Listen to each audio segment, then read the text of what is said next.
I must share something difficult with you. My girlfriend, who is 20 years younger than me, is expecting a child. I have a preference for younger partners, so I've made the decision to get a divorce. Is that okay with you? All right. If you want a divorce, go ahead, but please take good care of our son. What? You should take the boy with you. Haven't you spoiled him enough? No, I can't.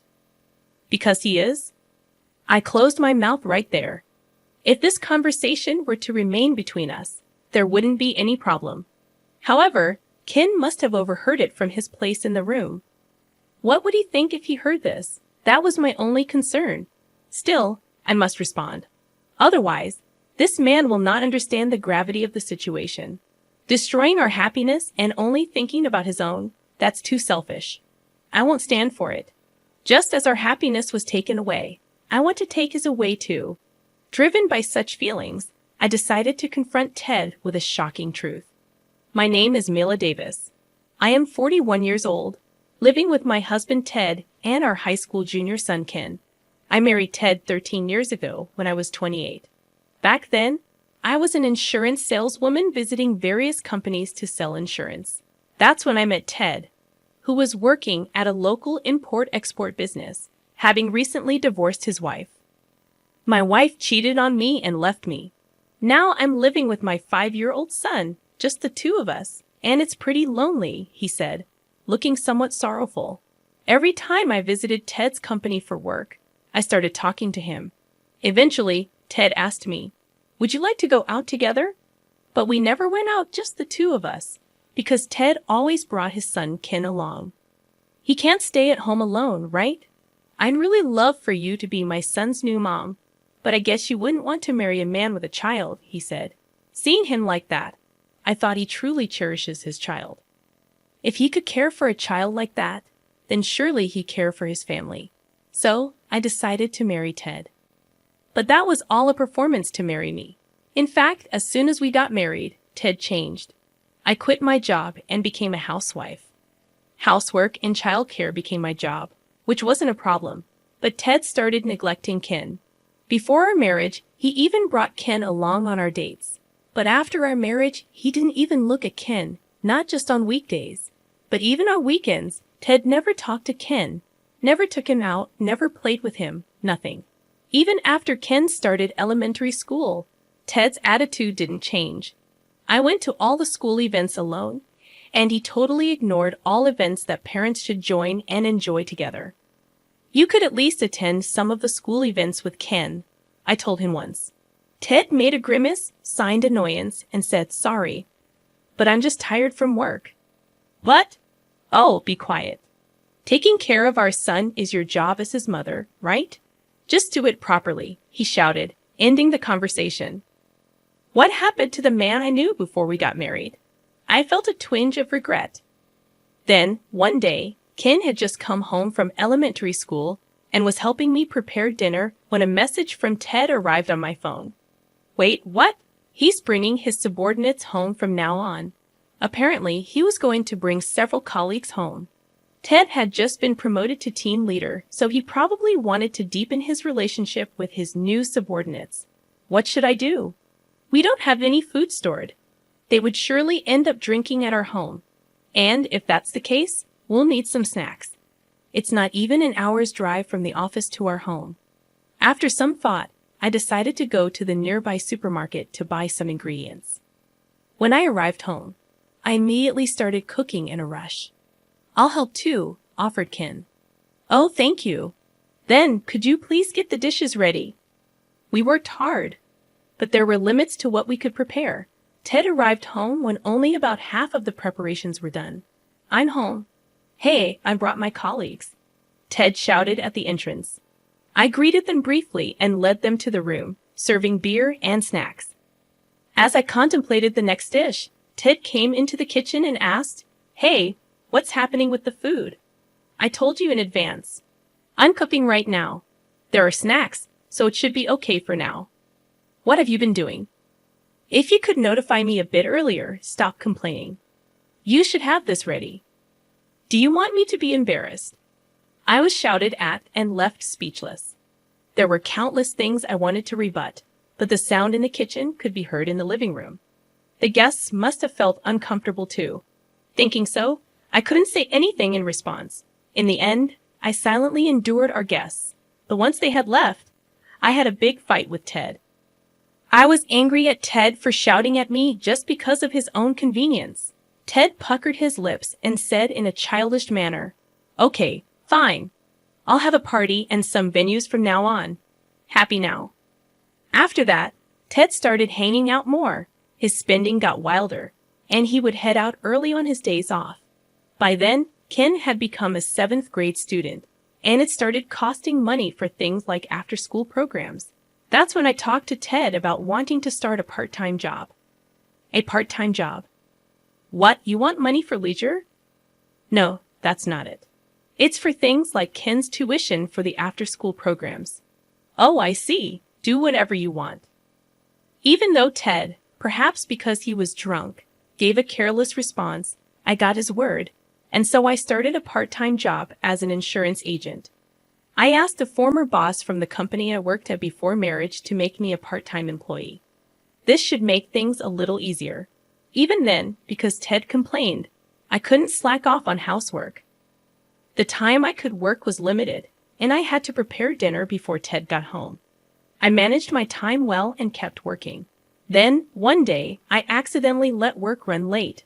I hurried home, but Ted had already returned. As soon as he saw me, Ted asked with a sullen face, "Where have you been?"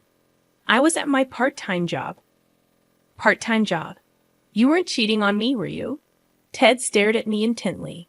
There's no way that's true. I denied it firmly, but Ted kept looking at me with suspicious eyes. Just as I was wondering what to do, Ted reached out for my smartphone. Let me see. I'll check if there are any men's names. Stop it. Shut up. Ted forcefully snatched my phone and began to check the contacts. He quickly found my boss's name.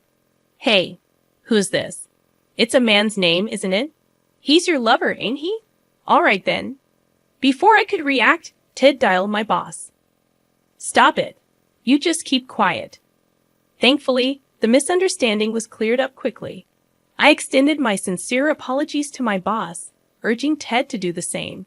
However, he simply looked away, blaming me for making the situation appear dubious. Your fault for making it look like you're doing something wrong, he insisted. Since then, our relationship took a downward turn.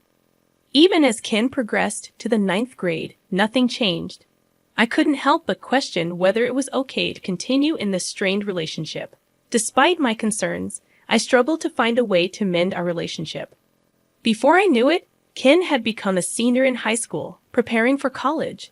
Recently, the atmosphere between Ted and me had turned icy, and arguments at home became rare.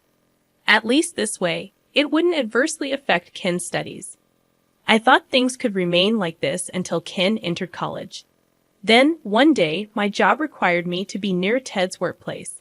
If our relationship had been better, I would have invited him to lunch. As I muttered this, I noticed Ted's car across the intersection. Wait, is that Ted? With who? Squinting, I saw 2 people laughing and chatting, and the word infidelity flashed in my mind. Accusing others of infidelity while doing it yourself, what a joke. I was too stunned to say anything. Secretly, I took a picture of them and went to a private detective to investigate Ted. I probably knew the answer already. The idea of divorce was already planted in my mind. But evidence was crucial, so I waited for the results of the investigation. About a month later, the results arrived, and they were damning. He really had the nerve. Just divorcing didn't seem enough anymore. How should I get back at him? On a certain day off, lost in my thoughts, Ted, who was supposed to be out, came home unexpectedly.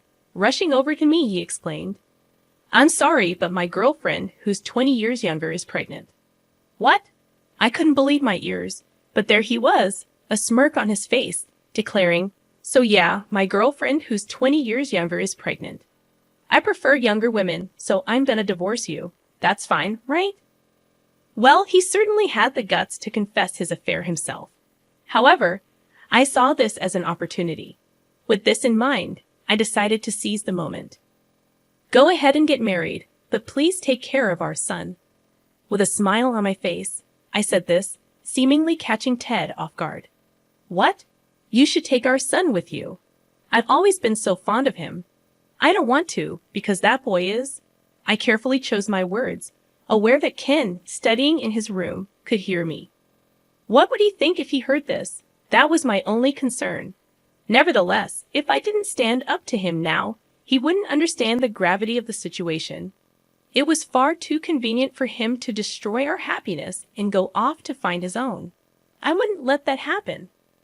I wanted to snatch away his happiness, just like ours was taken from us, driven by these thoughts. I decided to confront Ted with a truth that would stun him. I hate to break it to you, but isn't Ken your son? He's not mine. What are you talking about? We're married, right? If we're married, then our child is our child, right? Ted declared, looking smug. At that moment, I was at a loss for words. Is this guy an idiot? He's 4 years older than me, and he knows nothing. I was too stunned to say anything, surprised at his lack of understanding. I exhaled deeply and hit Ted with the truth. Ken is your child with your ex-wife, right? So what? In other words, to me, Ken is your stepchild. To make a stepchild one's own, one must adopt them. Ha, adoption. Ted furrowed his brow. Generally speaking, stepchildren remain just that, stepchildren. To act as a real parent, the only way is to adopt them legally. Without doing that, you can't have parental rights, and the child won't be legally recognized as yours. Of course, socially. They may be seen as your children, but there's no legal binding. A step-parent has no legal obligations, and a stepchild has no rights to the parent's inheritance. I explained to Ted, I didn't adopt Ken when I married you. That's why I can't take Ken with me. Hold on, so does that mean I have to take care of Ken? That seems to be the case. Although I wouldn't say you be charged with parental negligence just for leaving him alone. Ken is a high school student, an age where parents are obligated to raise their children. In other words, it can be said that Ted can't just abandon him. While looking stunned, Ted pleaded with me, come on, that can't be right. What can't? I have a baby on the way, and I plan to live with my newborn and my soon-to-be wife, just the three of us. That was the condition for marrying Kay. Oh, so the woman he cheated with is named Kay. So, that has nothing to do with me. It's got everything to do with you. This could all be resolved if you just take Ken. But I've told you I can't, right? Just find a way. Please don't ruin my happiness, he begged. Don't ruin his happiness. I was shocked at his audacity. After shattering our happiness, he doesn't get to demand his own happiness. With clenched teeth, I told Ted, no matter what you say, what can't be done can't be done. You should ask your girlfriend Kay. You're truly heartless. Fine. You'll regret this. Ted slammed the table and stood up. As he picked up his cell phone, he walked out of the room, making a call in the hallway. Yeah, that's right. So, I could hear his voice. Eventually, Ted came back and said to me, just wait. I'm bringing Kay over. What? You're bringing her here? Of course, because you're refusing to budge. I have no other choice. For some reason, Ted shouted angrily, seeming to believe he wasn't in the wrong. Well, we still have to discuss the division of property. And this might make things easier. With that thought, I quietly watched Ted leave. About an hour had passed since Ted left the house. He returned, bringing a woman with him. As I stole a glance at her, she greeted with a look of discontent. Ah, hi! She didn't even attempt to meet my gaze. I could somewhat understand her feelings. Meeting the spouse of the person you're having an affair with, no matter how you think of it, cannot be a pleasant experience. Regardless, Kay turned out to be the woman who had been in Ted's car that day. I can't deny thinking it's all because of this woman, but thanks to her, I can bring Ted down to his lowest. With that thought, a smile naturally spilled onto my face. How should I start the conversation? While I was considering this, Kay spoke up first. You're Miller, right? Don't you think your child is adorable? You've lived together for about 13 years, haven't you? Are you talking about Ken? If so, I do think he's adorable. I consider him as much my child as if he were my own. Then why are you abandoning him? You should take him with you. I stared at Kay, sweat beginning to bead on her forehead. I knew it. She condemns me with her words, but she doesn't truly mean it. I recalled the results of the investigation into Ted's conduct. If the current situation described there about Ken is true, it makes sense why she would argue like this. So, I decided to shake them up. I'd love to take him with me, but no matter how adorable he is and no matter how much I love him, legally only Ted is Ken's parent. I can't become Ken's parent. But yes, there's also the option of not getting a divorce, and you need to raise your child by yourself. Upon hearing this, Kay flinched. She then turned to Ted and said, I can't raise a baby on my own. Don't worry, I'll take care of our child. Besides, I'm definitely getting a divorce, and I want to be with you. At that point, I interrupted. What are you talking about? It hasn't been decided whether we're getting a divorce yet. Shut up. I'm definitely getting a divorce. So you're taking Ken with you. We're gonna discuss that later. We're getting nowhere. Okay, what do you think?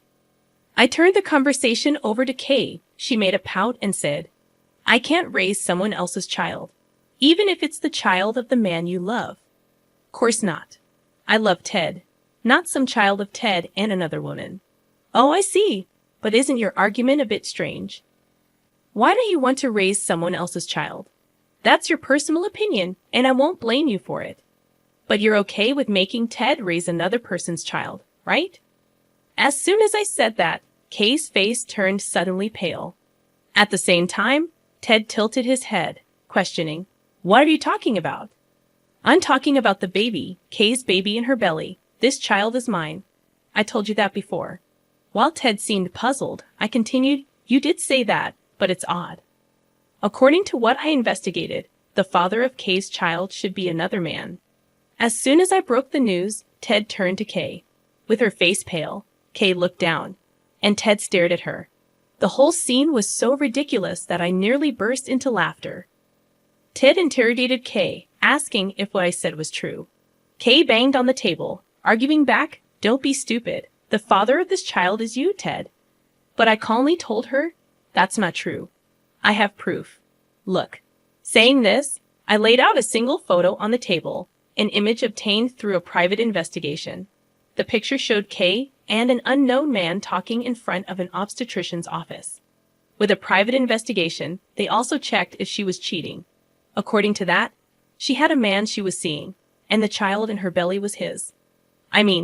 Kay started to stutter, unable to speak. Seeing her like this, Ted seemed to have understood everything, collapsing in despair. That's why you should divorce me and raise the child together, I suggested. Well, Ted, you'll be raising someone else's child. But okay, you're okay with that, right? No way. Don't forget about Ken, okay? Ted pleaded.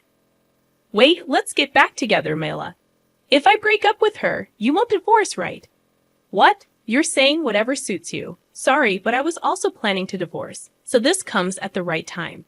And I'll claim a hefty division of property. Saying so, I slammed the evidence of their cheating on the table, photos of the two of them cheating, including Kay and the unknown man. Ted picked up one of the photos and shouted at Kay, This lying woman. It's all ruined because of you. That's my line. You should have thought I would prefer a younger man, Kay retorted. Suddenly, Ted and Kay started fighting amongst themselves. Fed up, I said, Take your fight somewhere else, and kicked them out of the house. After that, I went to Ken's room, gently knocking on the door. Ken peeked out. I'm sorry. You heard the conversation, didn't you? Well, yeah. But that was all on my dad. It's not like it's your fault or anything. But I'm totally fine, really. I'll be a college student next year, and I'll make my dad pay for the move and then do whatever I want. Ken flashed a slight smile, seeming more mature than I had thought. I was relieved to see my son's growth. However, his father, Ted, has not matured at all. No matter how many times I tried to contact him, he stopped answering my calls. Even after a few days had passed, the situation remained unchanged. The divorce negotiations wouldn't proceed like this, and he doesn't seem to be coming home either. Troubled, I decided to go to Ted's company, but showing up suddenly might just be a nuisance. So I contacted Ted's boss, Mr. Wilson, before heading to his company. When I arrived at the company, Mr. Wilson promptly attended to me and summoned Ted to his office. At the same time, he also called for Kay. With the two of them in front of me, I addressed Ted. "You know why I'm here, right?" "What's it?" "Because you won't cooperate with the divorce discussions. How much longer do you intend to avoid addressing this?" I asserted with conviction, but Ted simply shrugged in response. On the contrary, Kay remained silent since her arrival. "You seem anxious that your boyfriend will discover your affair with Ted, don't you, Kay?" I remarked, smirking. She appeared disheartened, as it seemed her true love also worked in the same company. It was only a matter of time before Kay's infidelity was laid bare. Ted resisted cooperation with the divorce discussions until the very end. However, after a stern reprimand from Mr. Wilson, he reluctantly agreed to participate. "Well, I'll be heading home now," I announced, and Ted expressed his dissatisfaction. "Showing up at my workplace? Are you kidding me? If this tarnishes my reputation, what will you do? You're the one at fault, not me. Besides, an affair won't get you fired. In fact, you can't be fired for having an affair." Ted argued, but I was indifferent. "It's not my concern. I came to discuss the divorce. Whether you quit your job or not is not my problem. The same goes for Kay. Well, do your best," I retorted, leaving Ted and Kay at the office. Later, through my lawyer, I successfully secured the division of property from Ted. However, according to Vice Mr. Wilson, complications arose after my departure from his office. The news of their affairs spread rapidly throughout the company, leading to a chain of events. Kay's boyfriend learned about the affair, and they had a significant argument, resulting in an immediate breakup. Enraged by the breakup, Kay demanded compensation from Ted for mental abuse. Naturally, Ted contested her claims, leading to a messy court battle. With the affair becoming public knowledge and court proceedings underway, both Ted and Kay had to leave the company. Ted struggled to find new employment, partly due to his age, and ended up working part-time at a local shop. Kay, pregnant and seeking refuge, retreated to her parents' house. Their lives became entangled in the complexities of the court case, and their reputations suffered. On the flip side, my life was on an upward trajectory. My boss suggested my return as a full-time employee, and I am now diligently working in that capacity. My relationship with Ken, who is focused on college preparations, is thriving. He even introduced me to his girlfriend, expressing his respect for me as a parent despite Ted being his father. Although I am no longer officially his mother, he appreciates my support during this crucial time.